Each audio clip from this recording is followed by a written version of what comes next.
पैसा नहीं, पैसा तो आरसद पार्षद में जिता देगा, वो यूं तो हार ही धरे महाराज। ये चुनाव जीतना कोई जीत नहीं है, माया के साथ जंग जो छिड़ी हुई है जन्म जन्मांतरों से, उसको जो जीत जाए वही जीता हुआ है, बाकी तो सब ऐसे ही है।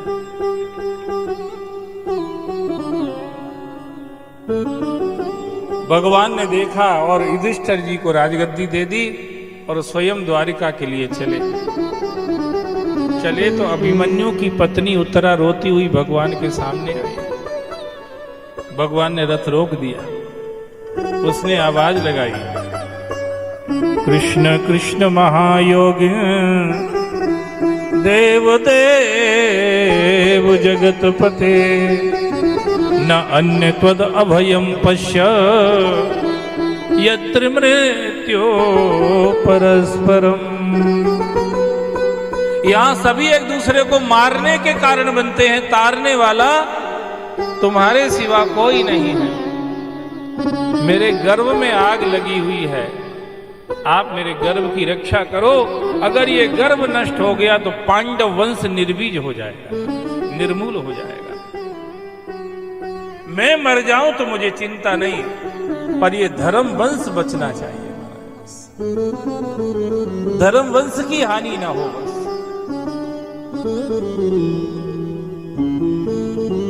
धर्म के लिए अगर अपने प्राण चले जाएं तो कोई बड़ा नुकसान नहीं समझना, धर्म अगर बच गया है तो कितनों को बचा लेगा वो महाराज।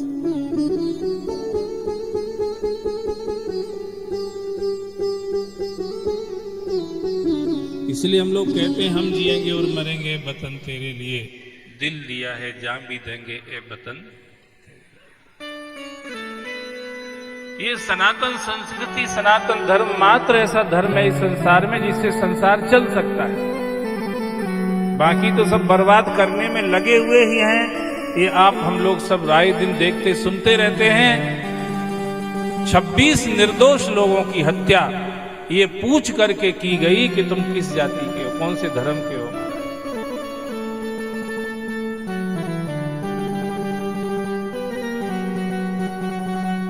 ये विधर्मी लोग ये चाहते कि हिंदू होना ही नहीं दुनिया में। अब बताओ भैया, हिंदू तुम्हारा क्या बिगाड़ रहे हैं यार, चैन से रह रहे, शांति से रह रहे, पर उनका खान पान ही ऐसा है कि उनके मन में ऐसे ही विचार आएंगे, जैसा खाए अन्न वैसा बने मन। जो सुबह दोपहर शाम 3 बार मटन खाता हो उस आदमी से आप क्या आशा करेंगे।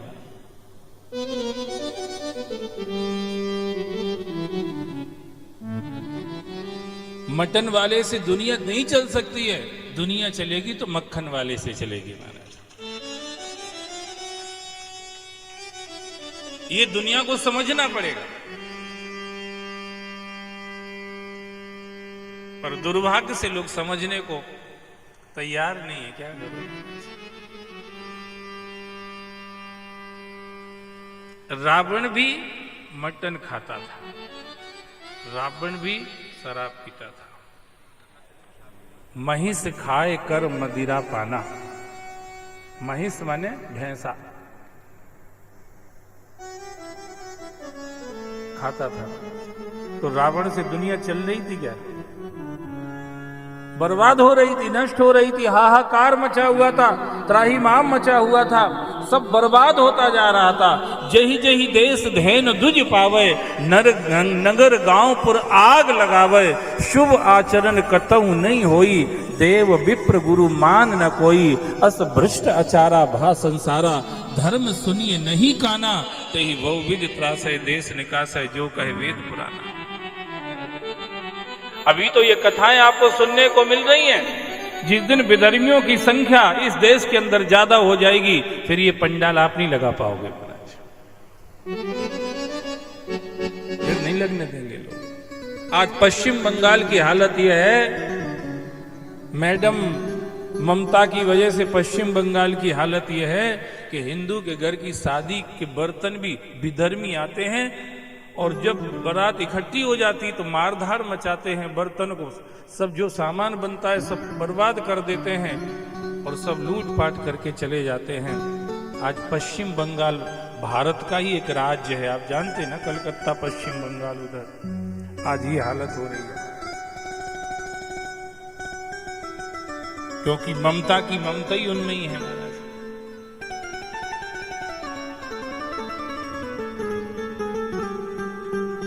खुद के अगर एक आध होता तो समझ में आता कि ममता किधर जाना चाहिए,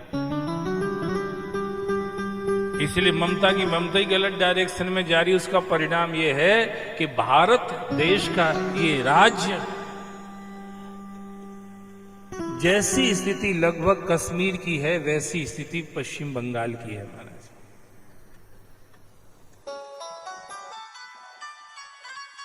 आप सबसे प्रार्थना करो, जागते रहो और ये पंडाल लगाते रहो, ये जगाने के सेंटर है महाराज।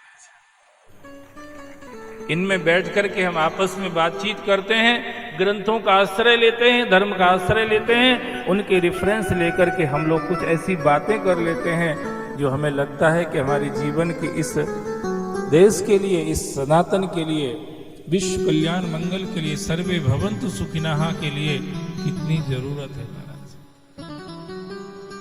मैं आपको बता दूं, मैं ये कथा करता हूं कोई पैसे बनाने के लिए, पैसे कमाने के लिए नहीं करता हूं।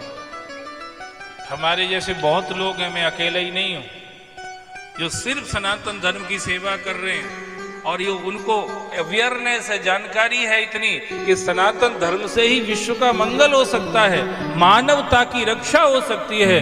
इसलिए हम लोग आस्था जैसे चैनल, जो अंतर्राष्ट्रीय चैनल हैं, जब उन पे कथा चलती है तो 170 देश में ये कथा एक साथ चलती है। जैसा अभी आप सुन रहे थे, 2 लाख रुपए एक दिन के लगते हैं हमारे, जो 3 घंटे कथा आती ना आस्था चैनल पे, एक दिन के 2 लाख रुपए हम देते हैं सिर्फ इसके लिए अच्छाई का प्रचार हो, ये वातावरण बना रहे, लोग अपनी जिम्मेदारी को महसूस करें और उसके अनुसार अपने जीवन के लक्ष्य निश्चित करके राष्ट्र उत्थान के लिए, समाज के उत्थान के लिए, धर्म के उत्थान के लिए, मानवता के उत्थान के लिए, कल्याण के लिए कुछ करें महाराज। जब हम आए जगत में, जग हंसे हम रोए, अब ऐसी करनी कर चलो हम हंसे जग रोए महाराज। आए हो तो कुछ ऐसा करके जाओ इस संसार में जो लगे, भारत माता को लगे कि कोई सपूत आया था महाराज, कोई मेरा लाल, कोई मेरा लाडला आया था। कुछ ऐसा करने की जरूरत है हमारे आपको, सबको ही महाराज, सबको आगे आने की जरूरत है, सबको स्टेप लेने। अरे यार, कोई मार भी देगा तो क्या फर्क पड़ जाएगा, भारत माता ऐसी है, उसके दूध में ऐसे कैरेक्टर हैं, गुण हैं कि ऐसे कई लाल वो पैदा करती रहेगी महाराज। क्या हो जाएगा उससे? ये मत सोचो कि यार मैं ये काम करूंगा तो लोग हमें मार देंगे या कुछ ऐसा हो। अरे तुम एक मरोगे, 1000 खड़े हो जाएंगे यार। पर समय की मांग है, जरूरत है। उत्तिष्ठ जाग्रह प्राप्य वरान निबोध है। ए भारत माता के सपूतों, उठो जागो और श्रेष्ठता को वर्ण करो, ये वेद कह रहा है।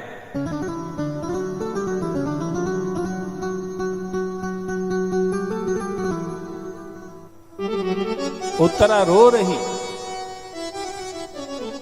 भगवान ने कहा देवी क्या हुआ? बोले गर्भ में आग लगी हुई है, ये सनातन धर्म का बीज नष्ट होने वाला है। आप देखो, आप आए हो धर्म संस्थापनार्थ है। भगवान ने सूक्ष्म रूप बना के उत्तरा के गर्भ में प्रवेश किया और नारायण कवच से उस गर्भ की सुरक्षा करके उस ब्रह्मास्त्र जो अश्वत्थामा ने छोड़ा था उसको निस्तेज कर दिया। उत्तरा को शांति हुई। भगवान ने पूछा, उत्तरा 5 पांडव जिंदा हैं, तुम उनके पास नहीं गई, इधर आई? बोले मुझे पता था कि 5 पांडव फैल भी हो सकते हैं,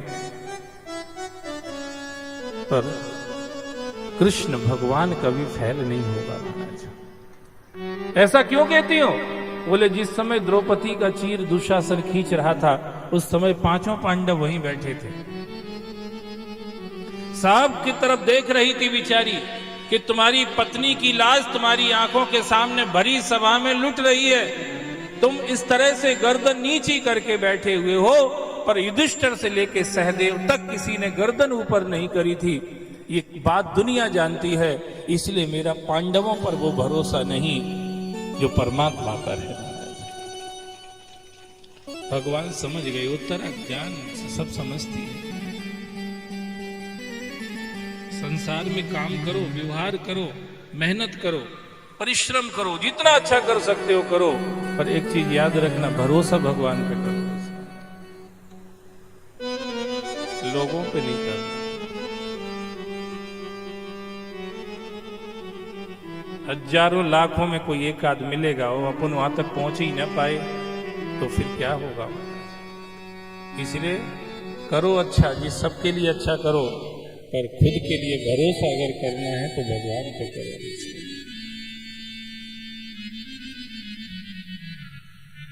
इसलिए उत्तरा भगवान के पास गई, रक्षा करना है पांडव वंश की। देखिए आप क्या साइंस है ये अध्यात्म का महाराज, रक्षा करना है पांडव वंश की, क्योंकि पांडव सनातनी है, धर्मात्मा है, धर्म के लिए उन्होंने कष्ट उठाए हैं, धर्म की स्थापना के लिए उस संसार में आए, रक्षा उसकी करना है। पर आश्रय किसका ले रही? आश्रय भगवान का ले रही। हम सबको भी जगत मंगल के लिए, कल्याण के लिए काम करना है, पर किसके सहारे करना है? भगवान के सहारे। किसी इंसान का सहारा मत पकड़ना, क्या पता कब बीच में कहां धोखा देके चला जाएगा, कुछ पता नहीं। इसलिए भगवान का भरोसा रखो।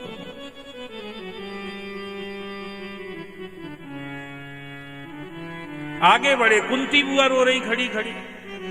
भगवान ने सोचा आज मुहूर्त ही गड़बड़ हो गया, सब रोने ही वाले टकरा रहे। बुआ जी क्यों रो रही हो? बोले तुम जा रहे हो इसलिए। भगवान ने कहा बुआ जी मैं कुछ लेके नहीं जा रहा हूं, सब यहीं का यहीं छोड़ के जा रहा हूं। बोले ले जाओ सब कुछ, हमें उससे कोई लेना देना नहीं है, हमें तो तुमसे ही लेना देना है। ये अमीरी भाड़ में जाए, जो भगवान से दूर करे, वो गरीबी अच्छी है जो कृष्ण के चरणों में ले जाएगा। अरे सुख के माथे सिल पड़े, जो नियरे से हरि जाए,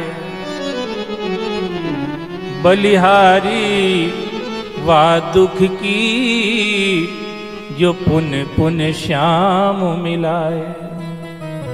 क्या करूंगी इस सुख को जो तुमसे ही दूर कर दे? ऐसे सुख की जरूरत नहीं है मुझे।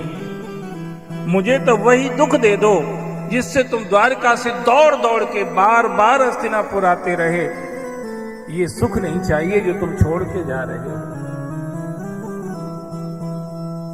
भगवान समझ गए कुंती बुआ पक्की भक्ता है। कई लोग कच्चे भगत तो होते पर कच्चे होते। कुछ संसार की थोड़ी बहुत कुछ चीज मिल गई तो खुश हो जाते, फिर भगवान से कोई मतलब नहीं। पर जो पक्के भगत होते हैं, चाहे मिले वो चाहे चला जाए, कोई उससे मतलब नहीं, भगवान से मतलब बस।